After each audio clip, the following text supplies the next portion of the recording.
It's your man Haley from On the Line with. We're on episode 121. We're going on with Mo Moshiri from the Sweatshop Union. If you aren't familiar with them and you're Canadian, I suggest you go and do some research. You'll learn a lot. They're a really, really amazing group. Uh, Mo's in the conversation now. He sent me a request to join.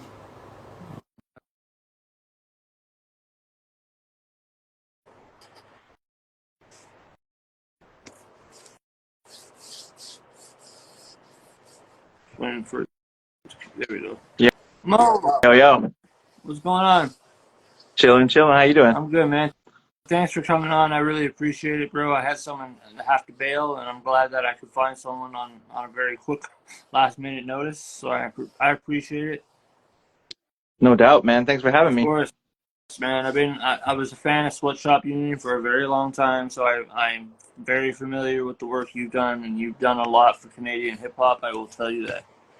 Thank you so much. Yeah, I don't, when you're doing it, you don't really think about that, but then 20-something years later, it's like, oh yeah, we did something. You don't realize the impact you make when you're breaking ground at the time. Yeah, and we're following in some fresh tracks, but I feel like what happened was that we were on the road all the time, like we're insulated from what it was doing to people listening, and then those guys, lots of people. Same way when we saw Swollen and we are like, yo, if those guys can do it, I feel like we can maybe have a chance too because we knew them. And the I same felt way as like like a lot the of push people there. saw us and we looked like normal dudes and they're like, yo, if these normal dudes are doing it, like we could do that. And I'm So so happy that happened. yeah, just quickly before we continue on that journey and that talk about that, you want to do a little introduction for the people here and the people that aren't watching that are going to watch later. Do a little introduction of who you are, what you're about, and yeah, whatever you want to say. Yeah. Word up. Yeah. My name is Mo Moshiri, formerly known as Mos Eisley of the hip hop group Sweatshop Union. I've been making music since I was a teenager. I'm in my early 40s now. And traveled half the world with my friends, and I'm continuing to make music. So I have an album out in 2019, a solo album, and then I have a new one coming out pretty soon here, like this year. So Well, that's great to hear because I'm always ready for more Momo Shiri music. So I'm glad that's happening. hell yeah. Um, so a little bit about like Sweatshop Union. What you guys formed in like the early 2000s, right? Yeah, so we were friends for much longer than Yeah. that, but the idea of getting everyone together into one unit or onto one album at first came, I think, yeah, like 2001 or something, 2001. Mhm. And I then the first know. record was 2002. Yeah, So 2002 was your guys' debut record together, right? yeah, actually, when I think about it, I think what actually happened was that it may have come out because we independently put that first one out, possibly in like 2001, like a limited run. It had a slightly different cover, like a different color. Okay. And then when Battle Axe picked it up and put it out on Mhm. Underworld, it came out again in 2002. But it was like had new songs, lots of old songs had been mixed properly now, and so yeah. Yeah, Yeah, 2001, 2002. yeah. That journey with Sweatshop Union, and now you're a solo artist. Was it just everyone just wanting to do their own thing, or was there issues Uh, within like unit? I feel like it was like we went for a long time, and we there was years in the thick times where we were doing sometimes 200 shows a year together. Crazy. And we're like family, like we know each other inside out. You sit next to someone 8 hours a day for 20 years or whatever. You get to know each other pretty well, Yeah. and there's nothing but love between anybody. But I think at that time, like yeah, we had just put out a record and like we were still making music, and then I had to take some time off, and then slowly it kind of just seemed like it naturally sort of kind of started slowing down, which made sense for everyone's life at that time too, right? So in 2013 to 16 was a real like everyone came into a different stage of their life, kind of almost at the same time. So Yeah. So it wasn't that, and since then, like, I've been making music, Pigeonhole, that's two of the guys from Sweatshop. They continue doing, a different kind of music, and then Kiprios is still doing it a little bit. And then, so, it hasn't completely stopped, but we haven't made a song together in a really long Have time. you guys have you talked about making another Oh song, like yeah, a reunion? no, we've been talking about it steady. Like it's just, I think part of it is like it's kind of been like so long now that a lot of us aren't like hanging out very much, and so it's like it's almost built up. So I was saying that to a homie yesterday. I was like, because it's been so long and because it's Sweatshop Union, like the pressure is on. Like that first song Yeah. has to be something pretty special, and so none of us want to like just do something just to do it. It should be like an epic like reintroduction. So I think it's almost like good to wait, but it's we've been waiting for a long time. So. So like, do you get Sweatshop Union brought up to you often? Yeah, fairly. Mainly because I still do a lot of shows now, and Yeah. well, not a lot, but quite. I'm regularly doing shows, and so it comes up. People introduce you, or fans are always there. There's lots of Sweatshop fans that come to see me, which I'm super grateful for. Actually, I mean, it's like my core audience is still Sweatshop Union fans mostly. That that People that have known me throughout the that years. shows some really really great dedication for you, man. Yeah, no, I'm super grateful. I feel very lucky, honestly, that even when I released that record, that there was so much support for it. We really barely did anything to promote the record, and it did really well. So you guys, would you say you guys were inspired by Swollen members, or was it more just you wanted to be like, I don't want to say counter, because Battle Axe and you guys were cool. So like, I mean, do you feel like Swollen members like kind of made you guys into a group, like a unit, like they kind of were? I mean, it's a bit of both. They're definitely at first inspirational figures because they were doing something. Because at the time, like in the mid '90s, to be a rapper, it was like a real pipe dream. Like it wasn't like, oh, I'm gonna go record a song. Like it cost thousands of dollars to do that back then, right? Unless you were doing it real a certain way, and so when those guys were doing it, we really looked up to them in terms of like, hey, they're fresh, like they're able to rap better than a lot of people in the city at that time, and were lyrical, and there was a diversity even in between them, that both of them had different styles. They come from different backgrounds. It really made an impact on us in that way, especially for me. Like that's representation, right? Like it's someone that I'm like, hey, I'm also someone that is in a group of people, and I'm kind of like a different ethnicity, whatever. It was interesting for me as like as when I looked at them. But then also like, uh, it's like when they first made like a vinyl record, we're like just mind blown that people we knew, like we didn't know them very well, but like people that we had access to had made like a Match Out. I remember like picked us up one day when we were walking home from school and like drove us around. It's like, yo, just made this record. I just came back from San Francisco. Like he was hooked up with the bomb hip hop shop back then. You know what I mean? And uh, it just seemed like these guys are really putting in some work. And he got put down on Rocksteady. Like it was like he was serious about being a b-boy and representing the culture. So I feel like that later sort of like thing that people are like, oh, you guys are like total opposites. I feel like that's kind of just a stylistic thing, because in terms of being a thorough hip hop head, both of those guys, like they have put their work in and have been recognized by authorities in the hip hop culture. So Match Out and Prev, in their own ways and different ways, and in some of the same ways, have been recognized and honored by real hip hop people. So in that way, like even though people are like, oh, you guys are conscious and those guys are like a different style or whatever, and I was like, I just feel like it's all it's the same thread. Like it's a continuation of things that we all learned together as a hip hop generation, because they're one generation up from us.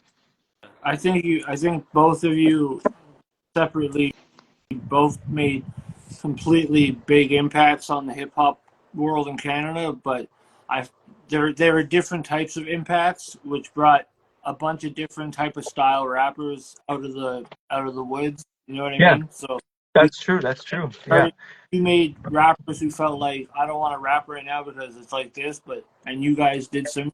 We're like, okay, well, fuck it, I can do that. And then there's the rap like Mad Child and Prevail that was like hard, raw, like Mad Child. The way he goes crazy on records sometimes. Yeah. So, you know, people that just came out. Then you have the aggressive type rappers and stuff like that. And I feel like in Vancouver especially, but Canada as a whole as well. But in Vancouver, you brought out a lot of people from different, like you said, ethnicities, different styles, different journeys growing up. It was very a melting pot. So Mhm. I feel like you guys just created a monstrous amount of artists to come out. I mean, that's an honor to even look at, to look back on because, like I said before, it's when you're doing it really because it's not like we ever made a lot of money. We're really doing it for the love. We are interested in the process of making music and being a channel for the universe to express itself, and also then to connect with people during a performance and after a performance. And it was a whole, you know what I mean, like it's like we were so immersed in it, and I feel like the fact that it had such a positive net effect is like, I don't know, it's pretty awesome. It's Like a, I feel very it's a very beautiful happy about it. it's a beautiful thing, bro. And like personally as a fan of both Sweatshop Union and hopefully I'll get to talk to Mad Child when he's ready. But for Sweatshop Union, since I can't talk to all you guys at once, I'm sure you could pass along the message or pass along the interview and let them know that I have major appreciation, thanks for what you guys did because I'm a hip hop artist. I haven't recorded in a long time, but I was a hip hop artist, and you guys were part of my journey in trying to understand music and how like I can switch up my style. I don't have to be the way I was at the time. I was just rapping Mhm. like a bunch of just gangster rappers, and that just wasn't me. So when I heard the other stuff, like you guys, and then when Mhm. Peoples came out like that was effective for me. Same with Battle Axe because that gave me like I didn't have to be gangster, but still be aggressive. Yeah, that's the thing.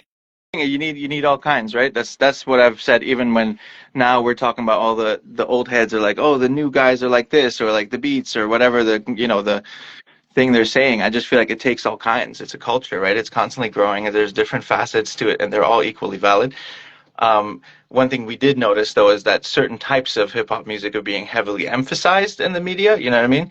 And that's kind of been like that ever since the late '90s, like when Pac and Biggie were out of the picture, and after that, the corporations kind of moved in on hip hop and put hundreds of millions of dollars into it. You know? Yeah, and uh, the Vancouver scene, like you were saying, when you were coming up and you saw like Battle Axe stuff, like you said, it was not like in the '98 year or so around there. Like you started seeing them. I mean, probably yeah, like '97, '98, something What like was that. scene in Vancouver like in the 97, 98?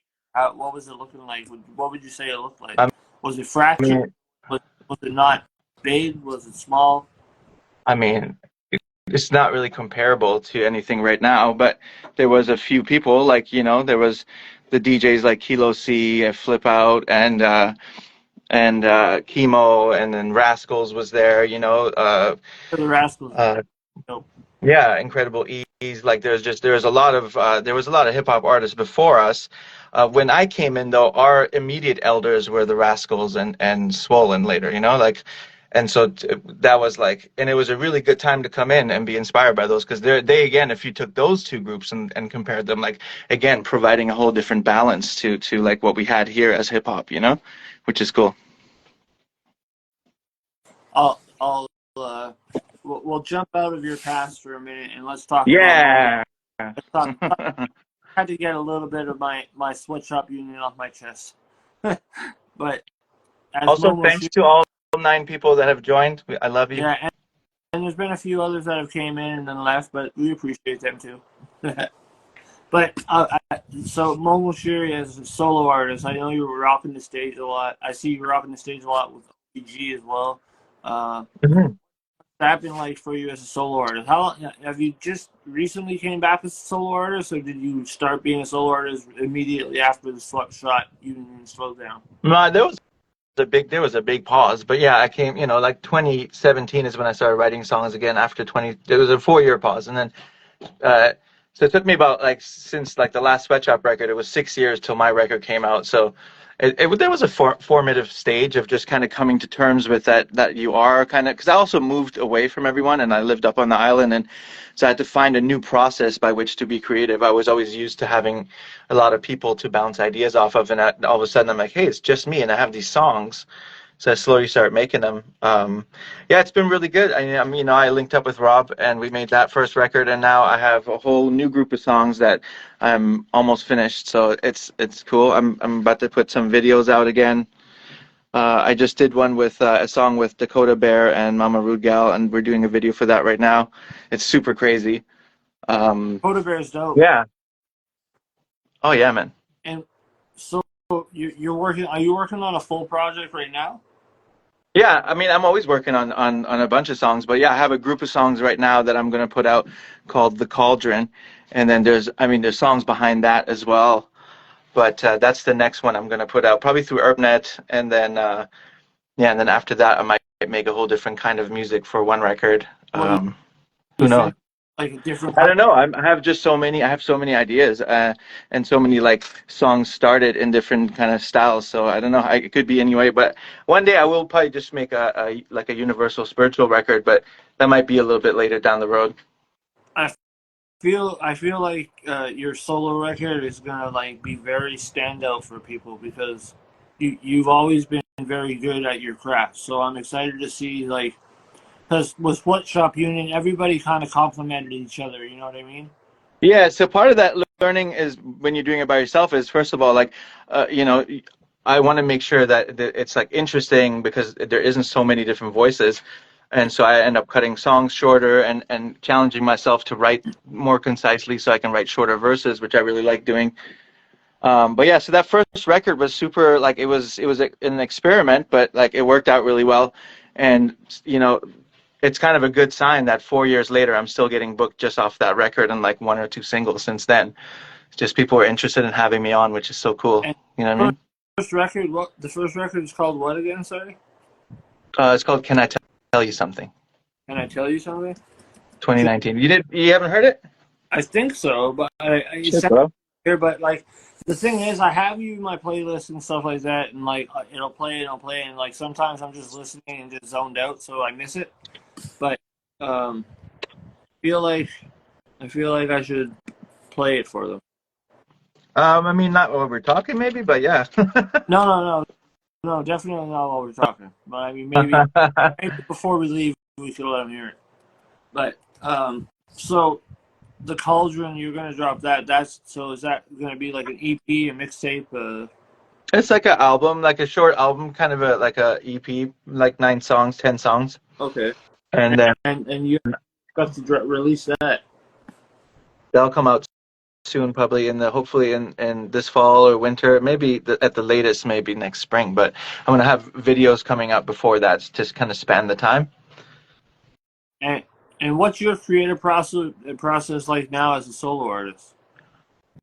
I go downstairs into the studio. I start messing around with beats. I get in the zone and I try to write as often as I can. I make more beats than I write nowadays because I don't know why. But what's happened to me is I have right now I have like a big pipeline of songs that I can every time I come down I can kind of like work on something like write a part for this or try to go over the beat or mix something differently. So I just keep myself busy, so I'm always creative.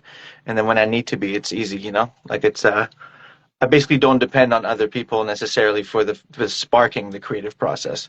But then I'll send it to someone, and then it really helps when someone either writes something or does something production wise on the song.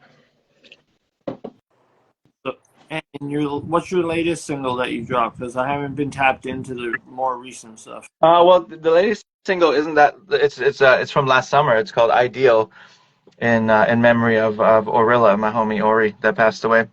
So R.I.P. to that your was friend. last July, I think it came out. So I'm sorry about your friend, bro. I relate to that a lot. Trust me. I think a oh lot of yeah, man. it never stops hurting. Yeah, and I just feel lucky that we have that song together. So at least that's something. Yeah, and music's timeless, right? So it'll always be there. Yeah, when I perform that song, I always feel like he's there or something. It's pretty trippy. That's a good feeling. I think as even as hurt, maybe it might be emotional, but it's definitely a good feeling to have. Hmm. So what's the stage looking like for you? Because you were on a lot this summer at festivals and stuff. How were those? So good. One thing I realized when when I was with the big group with Sweatshop, like I didn't really have to work the crowd very much. I didn't really have to communicate with them very often because there's so many of us. You often hold back because there's you can't have six people talking at the same time. So you kind of I over time just didn't interact with the crowd much. So once I was on my own on stage, it was like, yo, you really got to talk to people, and it's natural anyway. As soon as I'm on stage, I feel really good, and so it's easy to talk to people and connect with them or whatever. So I found it really fun to just learn how to be confident like that because it's really easy to get up there and feel weird about it because you're by yourself, because I don't even have one person to back me up normally, right? So but then me and Obi started working together, and then we have a few songs together now, and he's an amazing vocalist, so it's great to have him on. We've been doing lots of shows together and doing separate sets but also being on each other's kind of sets, and then so it works out really well to have another voice in there. And as we work together more, we'll probably end up doing like a more collaborative set where we back each other up and stuff, which is basically like what you need for a hip hop show. It's like, if you're a capable rapper like I am, like you can do it by yourself, but it's like so much better for the audience when there's a bit of like a dynamic between two or three people on stage that they can bounce off. They could have like the interludes in between songs with other people. You know what I mean? It works out well for crowd work and stuff. Oh, totally. So But yeah, so we're working on that. I eventually would like to have more musicians on stage and actually, be more of like a semi-live kind of thing for the okay, music. Yeah, I mean that's something we're I've, working towards. But yeah. I recently, I think it was Junk a few months back. He did a band at one of his shows, I believe. I think it was Junk, but I think I forget who it was. Don't quote me, but man, like it's just amazing to see. Like I saw Shad at Algonquin College when he came Oh to yeah, Ottawa. Bro, Chad like was really good with the band. stuff when he has a band and stuff, it's amazing. Yeah, it's a whole different energy, right? So different, bro. Like it's so different than just hearing blast on speakers and then you hear the beat being actually like physically reconstructed as what it was done while they were making the original beat. So yeah, that was pretty cool. So yeah, I think yeah, especially your music, bro. Your music was like a band would be just beautiful. Yeah, I think we're working towards that. I'd like to, like I saw, Caleb Hart. Do you know who that is? I'm familiar with the name, but I haven't heard. Yeah, I haven't. he's amazing. He's from Tobago. He's a singer, but he has a really tight three-piece band, and combined with him, it's just the most explosive. You don't even need more musicians in his case. He's just such a good singer, and I'm like, I would love to have a small band like that. So then you can go places, and it's not like a million of us trying to get somewhere. Yeah. And do you have Yeah. any touring that you're doing for the fall and winter, or? Yeah, I just did the festival in Salt Spring Island with Guayaki Matiada, and now I think I'm doing a Whitehorse, two shows in Whitehorse coming up sometime in October or November. And then I have one up on in Cumberland on the island coming up in November as well. Also trying to go get into the States a little bit this fall and winter, but we'll see. We'll see how that goes. There's definitely some offers, and I've kind of been holding back from going, but now I feel like why not? Well, if you end up deciding a small tour in the States, if it's in the same region that I know some promoters, I could possibly get you some more. Sure, man. Yeah, let's talk about that. I wouldn't mind helping you. That's what I do for this shows and stuff, like how I created it. It's like a one-stop shop for artists. Like I have promoters that I can call, producers I can call. You know what I mean? Just Yeah, so yeah. I can help people. I want to provide a free platform because when like back in the era that I started, it was the only platforms you had were the radios or television, like Much Music. Yeah, yeah, yeah. And like it was hard to get on a radio show and be able to talk with them. So like I used to just pull up to the college and university ones early, and then the guys for the hip hop show would show up, and I'd be like, "Yo, guys, could you interview me tonight?" So they're like all on the spot, and they're like, "I guess." So I mean, it might be best, but it worked. Yeah, yeah. But now now it's like you if you could provide people with some free showcase and free networking and well, not free networking because networking is free, but different connections, different graphics. If you could have those people reach into those different demographics, then I feel like it's helpful for the people trying to do what they're doing. Yo, shout outs to Johnny Martinez, my homie from Utah. He's like, Utah, definitely Utah, definitely Idaho, definitely Colorado, definitely California, Arizona, Oh yeah, I wasn't New even Mexico. all the way at the top of the chat. I didn't even realize. uh, My the way is how you doing, buddy? But yeah, man. So the touring states. What states were calling giving you options? I mean, I just have some connections still there, and then some people that hit me up. Well, there's some stuff in Arizona, I also got Colorado. Eric. And I mean, if you have Colorado, then you can do like, BC into Western Washington or Eastern Washington into Idaho into Colorado into Utah, and then over to Arizona, and then over to Nevada, California, Oregon, Washington, back home, right? So it's an easy little square. I mean, Yeah, it's thousands of kilometers. It's not easy, but it's but in regards to Arizona, I have a manager that works with a pretty big artist that's coming out of Arizona right now who he usually contacts me and asks me if I can interview people. But he's also a promoter, so I'll probably get you some more shows in yeah, Arizona. And stuff. that's awesome. Let's talk about that. I'm trying to put together a little black book right now for things like that. Because as you probably know, if you're routing tours, it's like you get a few of the larger markets, but you're driving so much in North America because it's so big that it's good to be able to fill in the gaps too. And a lot of those regional promoters will know, like, hey, there's a small couple of shows you can do as well. So that's always good to have. It's definitely dope. I heard Arizona has a really great scene too, so that's a good thing. Um, Yeah, yeah, and it'll be fun to go there in a different way than before because it's like kind of on my own terms a little bit. so just for like kind of an interlude, would you want to spit some bars for the people? Um, I mean, I could. Let me think of one. I'm gonna give you something that everyone hasn't heard. No justice, no peace. No, we don't trust in police. Don't give a fuck about your judgment because your government's all thieves. Judge will probably release them while we get stuck inside of the precinct. Bail at 100,000 even. Got you ducking, dodging, and weaving. Your mother hollering, screaming. Your lawyer offering, pleading. Got you sitting wondering how you got yourself fucking around with your freedom. We don't play around with the state. We don't trust the word that they say. All my heroes was illegal. Million people murdered and raped. But we learn from the mistakes. Never shake the devil's hands. There's plenty wolves in shepherd's clothing in them rebel stances. And as the riot line advance, take a glance around, get a snapshot when the cauldron gets hot.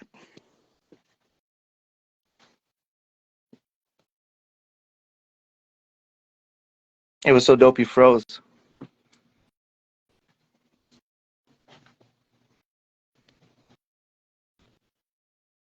Yo, I can't hear you.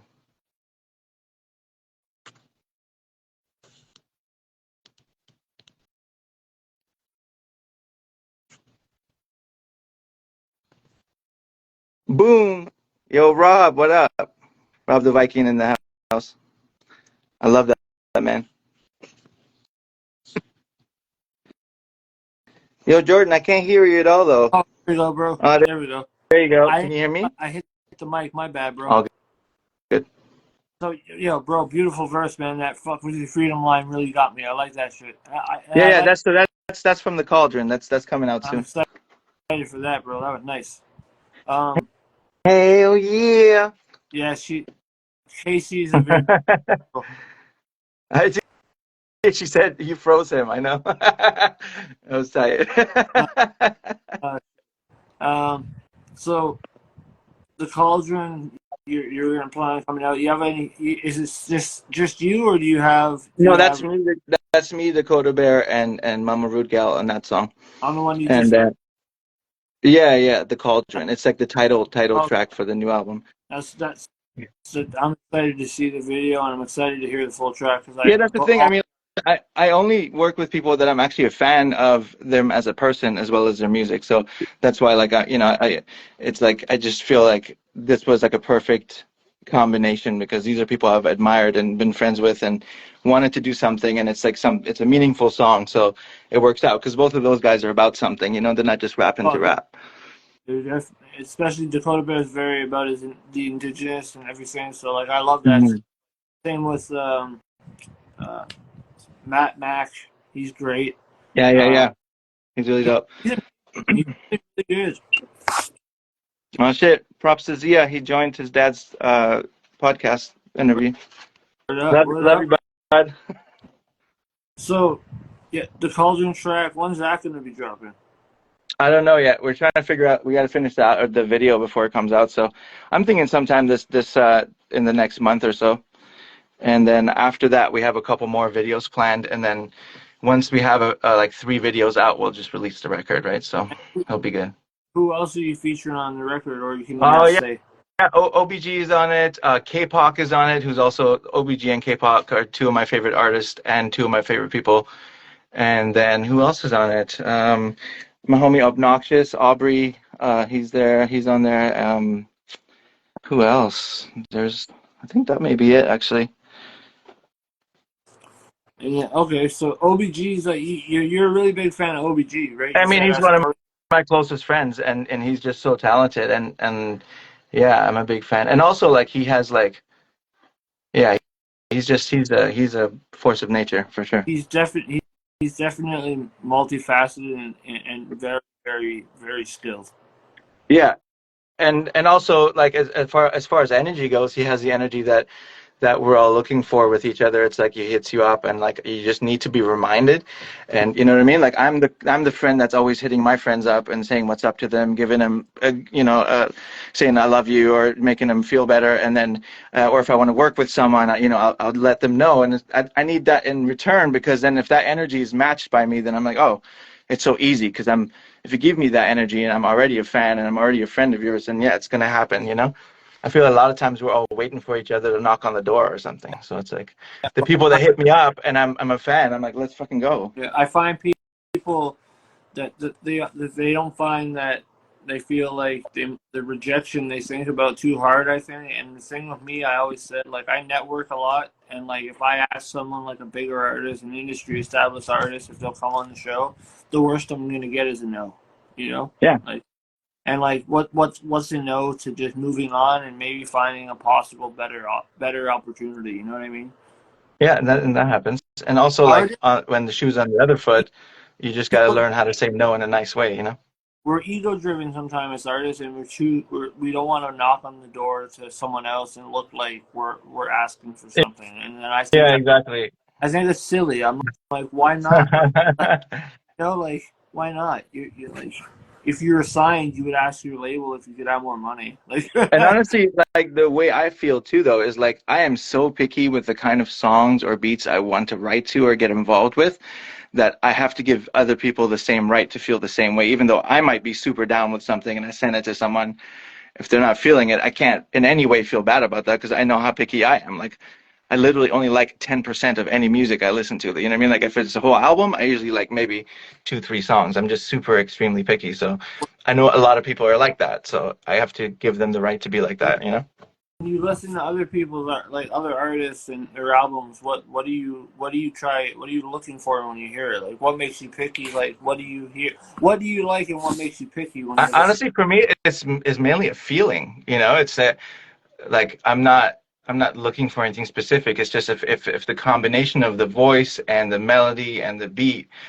just there's a magic combination. And if it's there, it's there. If it's not there, I just don't feel it. So and I'm not going to say it's bad because it's still going to be a good well-made song or whatever, but it's like I'm looking for a specific flavor, specific, and I can't even tell you what that is. I just when I hear it, I know it. You know what I mean?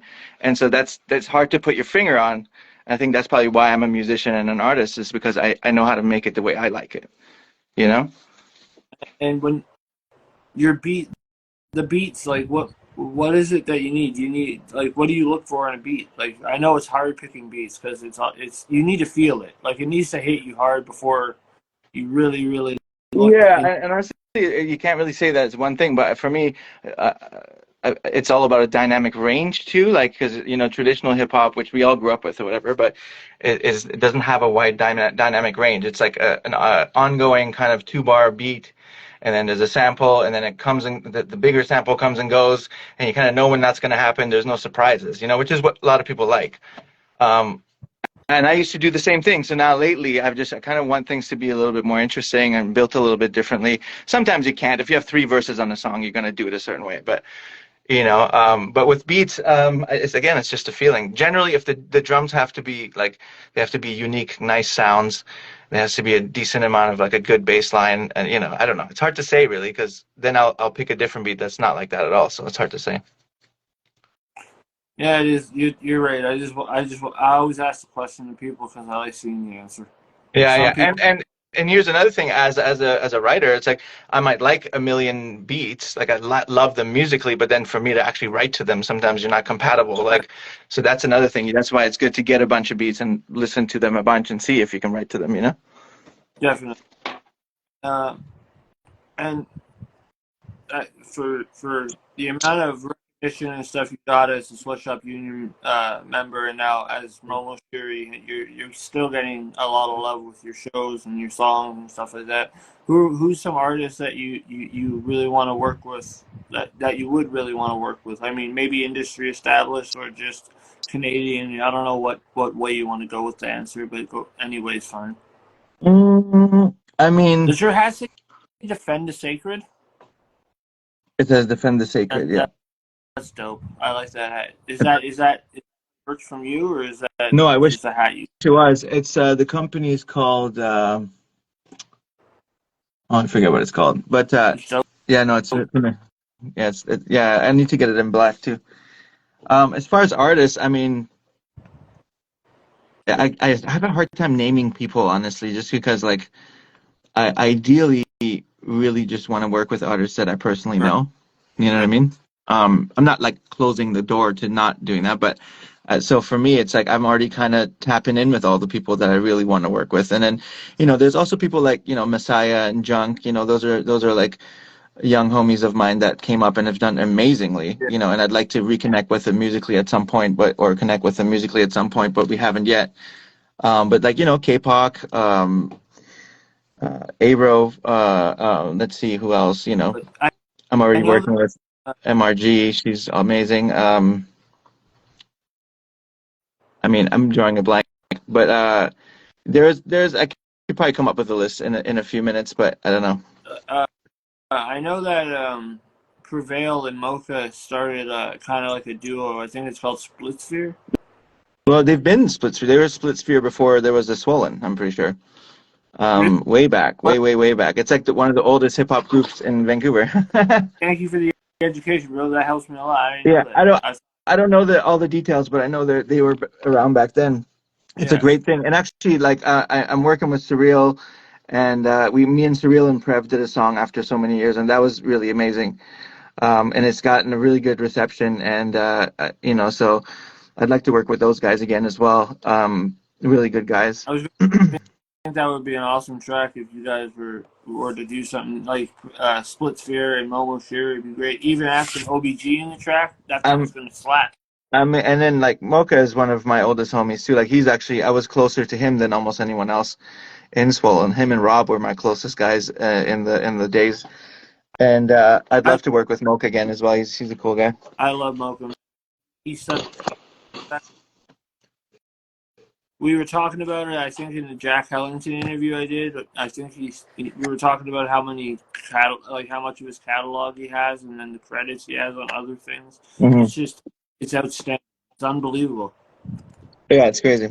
Yeah, He and just doesn't stop, right? So I mean, he's one of those prime examples of someone that found his process and just continues to do it and put energy into it, and it's just paid off for him. definitely falls into the whole Canadian staple for hip hop. Like if Absolutely. you know follow Canadian hip hop, then those groups that we were talking about, and you know about Mocha Only, you know about Mad Child, you know about Sweatshop Union, Rascals. You know, there's so much history in Canadian hip hop, but I don't think that uh, enough people either blog about it or talk about it in the interviews with people because they feel like I don't want to talk about someone's old group that they were in. You know, but Hmm. personally, I'm gonna ask it. If they don't want to talk about it, fine. But I'm gonna ask it. You know, I want to No, that's see fair. the journey. The journey is what's cool with me. Like the energy in this conversation, I find is dope. We're having just a dope conversation. That's why it's called car chats because like when you're driving with someone, you're just talking about everything. Yeah, And yeah. it's not technically because I'm in the car. I usually am, I but was gonna say we should have both gotten in our cars and done this. sometimes some people do, and I'm like, oh, cool, you joined in the car. That's cool. But like, I mean. I don't know, man. I just love talking to artists. I love talking, especially you're a legend to me, so I love talking to legends. and, and I'm very grateful that you're giving my little small platform a little bit of time to come and chop it up with me. And I hope um, when you have more stuff dropping, we could always have you back on to talk about the drop, so we could promote it even Oh, for more. sure, man. And I really appreciate you asking me. There again is someone that, you gave me a bunch of positive energy, like, hey, I want to do this, and kept at it when it wasn't working out. And so I'm down.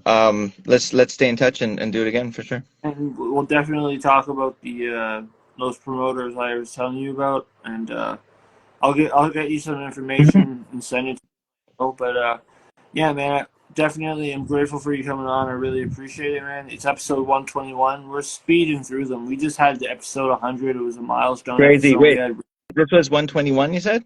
yeah, like we're speeding Nice. through, bro. Like we're just moving.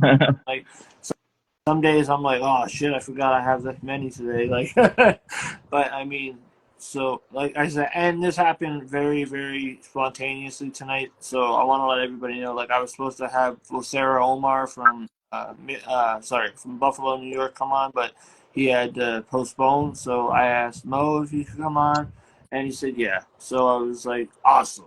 So the one I just want to ask you one more question before we go is Yeah. first, because you said you mentioned something about, I think it was protecting your people. What's your background? What's your ethnicity? Oh, that's a complicated question. I was born in Iran. And so I'm part Iranian, like Parsi. I'm part Azeri Turkish. I'm part Qashqai Turkish. A big mix actually. And then yeah, but I wasn't raised there because we were refugees. So we left my country when I was very young, and I grew up in Germany, in the States, and in Canada. Long story though. You grew up in Germany, Yeah, Germany and the States, so and Canada. do you speak Yeah, German? Awesome, man. That's so yeah. cool. Not super well anymore because it's like Yeah, it's a language that you need to yeah. upkeep. I Yeah. feel like a language to keep learning. It's constant learning when you get it.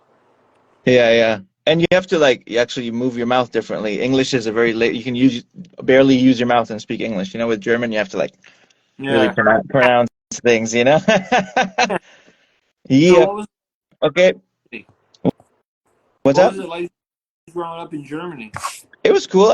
I lived in like a real like pretty chill area. There wasn't a lot of racism. There was some, but we're in the north, kind What of a was liberal sort of place. And no, it was good. It was safe, and my mom was able to work. She wasn't able to do her actual profession, but we were there. It was a safe place to grow up, and it's intellectually a good place because they don't hide a lot of things from you. Like there's a lot of things that in North America you learn later on in life that in Germany or in the rest of Europe it's pretty commonplace to talk about. it's pretty Like politics and sex and things like that. It's just not that much of a taboo. things in Canada that you learn about, they're usually fucking awful. No, Yeah, that's true. right? You just hear about they're like you're like hoping for good news, and they're like, nope, sorry, we found another mass grave, and we're like, fucking I mean, I just hope that people realize that you literally are, this place is built on a really bad foundation. So, it is. and it's not just this place, but this place is one of like the places that taught the rest of the world how to do it to other people. So it's kind of a crazy distinction to have, versus our like a really friendly reputation around the world, you know. And I think the general Canadian attitude is, you know, friendly, but I don't know if it's kind. Canadian people are kind. It's the government that's fucked up. Yeah, but people go along with the government. I don't know how that's, you know, it's crazy. Nowadays, a Hmm? lot of people cheap and they go along with the government and they act like the things that we've uncovered Canada doing, they act like it's not a big deal because it happened in the past, and I don't understand why that. Yet make it make sense. But anyways, like there's just there's still a lot of ignorance around everything that happens, and There they is.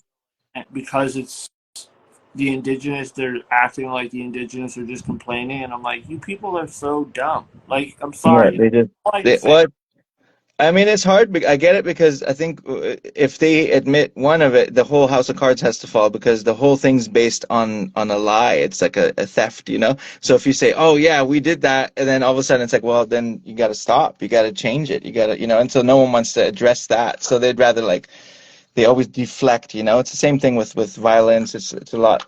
People don't want to deal with the actuality of it, so they'll come up with an argument to deflect what you're trying to say to them, right? So it's really hard for people that are oppressed, like Indigenous peoples worldwide, is, you know, on top of your trauma and on top of the things you're already dealing with, then people are also like antagonizing you for feeling that way, which is just it's so hard. You know what I mean? So it's cool that you know that and you can see that in as well because I'm very in tune with the indigenous. I'm very close with a lot of indigenous artists, and I'm friends with a lot of indigenous people. Um, I'm my background is like Irish by blood, 100%. I haven't been to the homeland, but I mean, I've learned a lot from how they were oppressed, and I know that before we were Canada, we were Britain, and mm, all Britain did was pillage and fucking rape. So I mean, I hate to be blunt and disgusting, but that was what Britain was doing in those times, and they were doing it to the indigenous, just like they were doing it to the Irish, mm. and well, And I mean, and that's just and a lot of that's a tip of the iceberg too, you and know. it's a lot of similarities in when the the the people that are getting oppressed. There's so many similarities because often it was from the same country doing it, same colonizers, Yeah, same. the same style, same methods. Yeah, Yeah, so like that's why like I grew up with a very diverse group of friends from uh, my friends from Afghanistan to Iranians to I have three of my neighbors are Turkish right now. I grew up with a very diverse crowd. You know, I've always accepted and shown love to everybody. I've never faulted someone because they're a different race or a different ethnicity, or because when I was young I was in a Christian Catholic school, but I'm not very religious right now. I'm more spiritual, and I don't. People are like, "Oh, they're praying like this." I'm like, "Who, bro? They're praying, all right? That's what they do. If you don't do it, it's cool. Don't worry about it. Not, you know, like just mind yours." Oh, did I lose them? Oh, oh, yeah. he's There you back. go. Sorry, I just had to text someone. No, no, I thought I lost you for a sec, so I was like, oh. Did you catch what I said? Yeah, Okay, all right. But yeah, man, it's just I mean I even have you on the show if you wanted to go into topics like this because I feel like I see you on Facebook the way you like the things you post and the messages you relay on certain things, and like I'm very appreciative of them because you're educating people, and even when people comment with something they're like, oh, I don't think so, or you don't, well, this and that, you actually give them like your reasonings for why you believe what you, and hmm. if you go and look at what you're saying, I mean, you're fact checked already. So I mean, I hope I so. like that about people, bro, because it's important people do things like that because if you're just going to post something and expect people to just fall in line with it, that doesn't work. You need to give them the message about what's important and why it's important, and if they take it, they take it. If they don't, they move on. The one thing I did learn on social media though is that people are pretty entrenched in their positions, and when Yeah, you're not in person, when you're not talking in person, it often can just be a waste of like you can send a million messages or posts, and the person won't change their mind, and you're not, and so I much prefer, and this is what happened during COVID, is when people was getting real toxic. I was like, okay, because friends of mine, and I'm like, okay, well, I'm gonna see him in real life, so I'm not gonna get all crazy right now and really get into it and answer it with the same kind of tone that this person's giving me. And then when you see them in person, it's never like that, because there's a built-in sort of safety latch in human relations. When you're close to each other, you don't act a certain way, so then you can actually talk things out. You know what I mean? And that's so I'm all about that. Like fuck texting me, don't do that. If it takes longer than 15 minutes to explain, fucking call me, like. definitely. So I'm hoping that with that energy, that people can see that and be like, hey, he's an approachable person. He's not going to bite my head off if I disagree with him, like you said. And it's, but at the same time, if there's a real problem, like, let's not duke it out in front of everybody. Because that's the thing that's happened with social media. Like, uh, Well, a lot of things are much better talked about in private. Like, if I need to call my friend out, someone said, don't call people out, call them in. Like, just give him a call. You have his phone number. Just before you have to make a post about someone, try to, you know what I mean? And yeah, but people are just they're lazy, or they feel like it's not important, and then you just, so I'm kind of old school like that, where I'm like, if you actually feel bad enough about me, where when my name comes up, you're like, then we should really talk. Like, there's no reason to let that fester, because I know I haven't done anything like intentionally to make someone feel like that. So it's just online. Sometimes they're just grumpy, and I've actually been kind of like, I've admitted to that, and it kind of diffuses. It's like, shit, sorry, man. Maybe I need to have a nap or eat a meal. yeah. It's definitely social media makes things a lot more difficult when you actually involve it with what you have to disagree with people.